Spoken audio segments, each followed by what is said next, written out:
வருஷம் ஹஜ்ஜுங்கிறது வந்து இது வரைக்கும் பெண்கள் யாராவது பேசுவாங்கன்னு பார்த்தா யாருமே பேசவே இல்லை.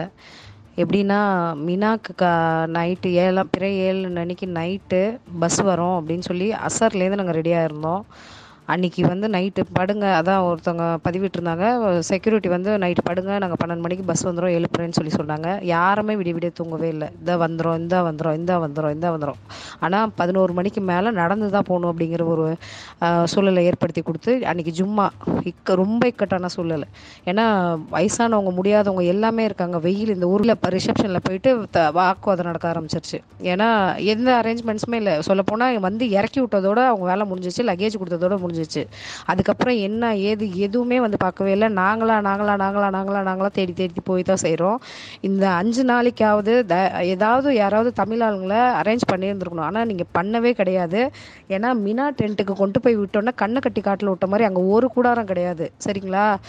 படிப்பறிவு இல்லாத நிறைய பேர் வந்திருக்காங்க. ரொம்ப ரொம்ப ரொம்ப ரொம்ப சிரமத்துக்கு அல்லா தான் எல்லாத்துக்கும் போதுமானவன். எவ்வளோ பெரிய சிரமங்கிறதெல்லாம் வார்த்தையால் சொல்லவே முடியாது.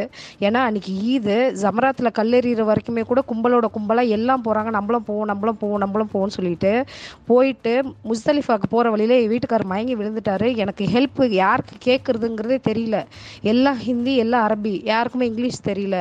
கத்தி கத்தி போராடி அந்த ஆம்புலன்ஸ்க்கு அந்த வீல் சேருக்கு நான் பட்ட வேதனை. பிரைவேட்ல வர்றதுக்கு பாருங்க. ஹஜ் கமிட்டியில வர்றது இன்ஷா அல்லாஹ் ஆரோக்கியம் இருந்தா மட்டும் தயவு செஞ்சு ஹஜ் கமிட்டியில வாங்க. அது வந்து போறதுங்கிறது ரொம்ப ஒரு சிரமமான விஷயம். நமக்கு அந்த 2 லட்சம் 3 லட்சம்ங்கிறதுக்கு ஜாஸ்தி கம்மிங்கிறது ரெண்டாவது. ஆனா அந்த ஹஜ்ஜில் வந்து அவங்க படுற கஷ்டங்கள், ஃபுட்டுக்கு, போக்குவரத்து இதெல்லாம் பார்க்கும்போது கண்ணுல ரொம்ப தண்ணி வருது. உண்மையிலேயே நான் மனசு சங்கடப்பட்டு பேசுறேன். அவங்களுக்கு கொடுக்குற இடம், டென்ட்டு, அப்புறம் அவங்க சாப்பாடு இல்லாமல் வந்து மக்களை அலையிறது, சாப்பாடு கிடைக்க எங்கே கரெக்டான சாப்பாடு கிடைக்கும்னு தெரியாமல் அலையிறது எல்லாம் பார்க்கும்போது 5 ஜாஸ்தி. தயவு செஞ்சு வரணும்னு எண்ணம் இருக்கிறவங்க ப்ரைவேட்டில் வாங்க. அது நீ எந்த ப்ரைவேட்டில் வர்றீங்கன்னு நான் சொல்லலை.